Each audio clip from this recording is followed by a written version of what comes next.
in this segment with Chris Carter and Nick Wright, they're going to discuss whether or not LeBron James or for any any matter should a superstar have a lot of say in the personnel. Now, I remember back in the day when Jerry Reinsdorf, uh, used to go back and forth with Michael Jordan because Michael Jordan wanted to have some say in the personnel. And Michael Jordan. It turned out that Michael Jordan wanted a lot of his former North Carolina teammates or some guys that he was friendly with on the team. He wanted to keep Charles Oakley, who was a pretty good young player, but the Bulls traded him to the Knicks, and Michael Jordan was very very angry over that. Now, my opinion on this is, I think your superstar, if he understands the game on a high level, or if he should he have some input on the roster, I think you should go to him, for some clarity to let him know that you're going to bring this guy in, you're going to bring that guy in. But should he have veto power or who comes in and out? I don't think he should have veto power because ultimately, the GM is hired for a reason. He's hired to put players on the roster that fits the roster. Him and the coach, to me, should be in sync on that.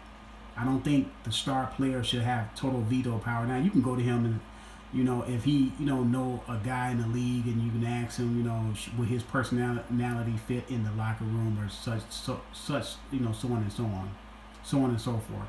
But for him to have veto power to say no, bring this guy in, bring that guy, bring that guy in, I think you may run into some trouble. You may run into a guy picking people he's comfortable with. They may not be good for the roster or may not fit the roster or fit the system that the coach is running. Maybe he's one guy on the team because he feel comfortable with him and he knows him. So let's see what they say, and I talk more about it. In between asking someone for their opinion and then letting them sort of seep into that general manager role. But what do you think? Is it a good idea to let LeBron have a say in roster moves? Yes, absolutely. And I know there's been a lot of Now, I agree with her somewhat. Yes, you should let a veteran player like LeBron James had a lot of success. He knows a lot of players in the league. A lot of these guys, he played with when he was younger, so he understands a lot of their games. So yes, you can go to him and say, yeah, we're thinking about bringing this player in. What do you think about it? But for the entirety of the roster, no. You have to draw a line between GM and coach knowing how to put a team together. And another thing, like in Cleveland, LeBron James wanted J.R. Smith back. He wanted Tristan Thompson back. He wanted Kyle Korver. It's a lot of guys on that team that he put in on that team. So what a star player got to understand, when you have input on the roster and you have some final say of who comes in, you have to take the blame when it doesn't work. You can't be up there saying we're top heavy as heck, or we need another ball handler, we need this, we need that. Because when you have say in the roster, you can't sit back and say, well, the organization didn't give you this or that. Because I know in Cleveland, LeBron James had a lot to do with that roster. He had, because there's a lot of guys that played with him in other stops of his NBA career, like Miami, like James Jones and all them guys. He brought to Cleveland with him. So yes, if he wants to have say in the roster, he has to have the blame when it doesn't go well. jokes, discussions over the years of his time in Cleveland, how LeBron was the GM, some of the contracts, and the aftermath of how things. To a certain extent, LeBron James was the GM and he was the coach, because I believe the stipulations he put on Dan Gilbert to come back to Cleveland was that he has some say on who the coach is, and he has some say who's the GM, and he has some say in who's some of the players are going to be on the team. And that's why David Black got fired, because David Black was hired before LeBron James came back. Remember, Black was hired a month before LeBron James came back, or somewhere like that, a month or somewhere 2 months.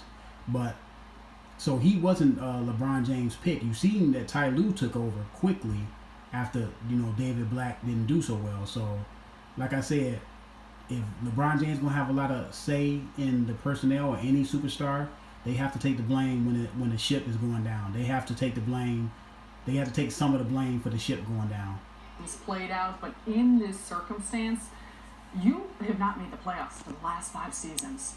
You sign the best basketball player in the world to a 4-year deal. I would absolutely expect that they want to know what he thinks, what type of players he wants alongside of him, and I think I'm sure Rob Pelinka and Magic Johnson, they will consult with LeBron James on some things, but Magic Johnson also knows basketball too as well. So, and they know what kind of system Luke Walton runs. So they will bring guys in according to the system, and yes, they will bring some guys in that can complement LeBron James. That's called building around your star. Yes, you're supposed to build around LeBron James, but you should not let him have veto power on who comes and who goes. The caveat of all of this, you look at Lance Stevenson, you look at JaVale McGee, Rajon Rondo. In that case, you might as well just make LeBron James the player, coach, and GM if you're going to do that. You could say different things about the players they are, what they'll bring. It's 1-year deals. 1-year deals. The Lakers are also setting themselves up for the 2019 free agency class. Yes. So regardless of what happens, and you can go through each.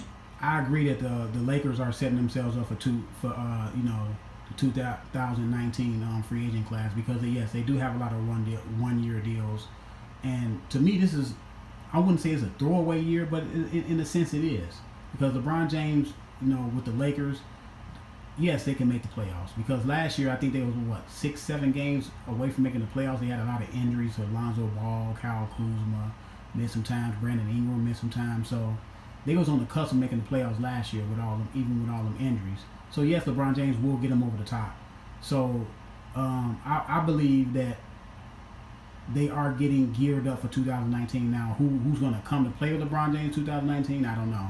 Of these guys, but it's 1 year that they are committing to. A question for you and Nick. Let's remove LeBron from. Let's just say the Lakers go after. Say LeBron stayed in Cleveland. The Lakers go after. They go after any of the other top players. Kawhi, Paul George, any of them. Do you think Magic Johnson sits down with them and asks them, hey, Kawhi, what kind of players you like to play with? What do you think about the players that we have? What do you think about the way we're doing things? What kind of offense you like to run? Do you guys think that Magic would do that for even players like Kawhi? Yes, I do. I think this is a thing we talk about all the time. I think in the NBA, your best player should have a say on the coach. If you don't like him, unless it's a Hall of Fame established coach, should have a say on teammates. I think. Now, I don't believe. No, Nick, right? No. See, this is not 2K, NBA 2K, where you can just no. You, not all players you go to and say that. So you don't go to a player and say, "Do you like this coach? You like that coach?" No, because then you create a problem of a guy just having someone in to coach him who he thinks he can run over. No. That's why the GM is the GM. Now you can go tell him, like, we got these 3 candidates. We're thinking about bringing this guy in. We're thinking about bringing that guy in. What do you think about him? What have you heard about him around the league with other guys that maybe are your friends that played, under him? What do they say about him? Yes, you can go get that type of information. But you don't let a player decide on your coach, your personnel, and all that. No, Nick, you can't do that. Every top player, Nick, should have that type of say. It depends on what is their basketball IQ. Sure. How do they go about? Totally agree with Chris Carter. It all depends on, have these guys had success, number one. What kind of success have they had? Are there smart basketball players? And even then, you still don't get them total veto power who comes in and goes out. Their business, like, are they going to be about trying to have their friends, or have they really surveyed? Because every superstar doesn't have the same knowledge of the league. Then because you can play basketball well doesn't mean you can build a team. So I agree with Chris Carter. Your talent on the basketball court doesn't translate necessarily to the front office. Now Jerry West has been able to do it. As great as Michael Jordan has been, he's not been a good evaluator of talent. Y'all remember he brought in he the one that drafted Kwame Brown #1. That others have. LeBron, I know this personally. Being at practices, you've seen him. We talked about him being a savant on the basketball court, but also his overall study, his ability to remember sets that other teams run, what they run in certain situations. Him calling out I went to a practice when LeBron was young, when Shaq was there, and I was friends with Shaq. And I was asking about LeBron. He's like, man, this guy is unbelievable. The amount of information he knows for a young player, what he remembers. When Detroit tried to do certain things to him in the playoff. And as smart as LeBron James is on the basketball court, I don't think that necessarily is going to translate into the front office. Because it's different being on the basketball court and able to see how things are ran and being able to combat things that happens. And yes, he may call out plays and all this stuff. But when you get in the front office, you got to evaluate guys a lot different than you actually been on the court and being able to play. See, that's a mistake Michael Jordan made with the Wizards. He thought that he can get on the court and, take the team and teach them on the court. You have to already have the best players in the system for your system to make things work. You can't take players willy-nilly and think that they're going to work in all systems. Like, some guys are transcendent players. They can work in any system. And then there's some guys, they have to be in the right system at the right time with the right coach for them to blossom. He remembered the certain play calls. If they call out a color scheme, he can correlate that to a number. So, yes, you have to realize the asset is not only... Case in point, go look at Gary Payton's first 2 years in the NBA. He said that he may not have been able to make it if it wasn't for George Karl. See, because he said that the system, like I said, a transcendent player. Like, Gary Payton wasn't a transcendent player. What he was a guy that was in the right system at the right time with the right coach, and he worked hard and got everything out of his talent and became a great player. But like he said, he don't think he would have made it really and had a successful career without George Karl. The basketball player, but it's also the basketball mind. And Magic and Rob Pelinka, I believe, are doing the right thing by tapping into that. So I might surprise some people with this. This makes me a little nervous. I think LeBron James should have veto power. I understand, Nick, right? You think LeBron James should have veto power. You're LeBron James homer. But no, you cannot let a player have veto power, complete veto power. Then what you have the GM for? What do you have the coach for? You shouldn't have them. Then LeBron James should be player, coach, and GM. Now, if he's player, coach, GM, I understand he has veto power. But he's not player, coach, GM. He cannot have total veto power, Nick, right? That doesn't make any sense. But let me know what y'all think, man. Do y'all think LeBron James should have veto power, or any superstar should have veto power over the roster and who they play with?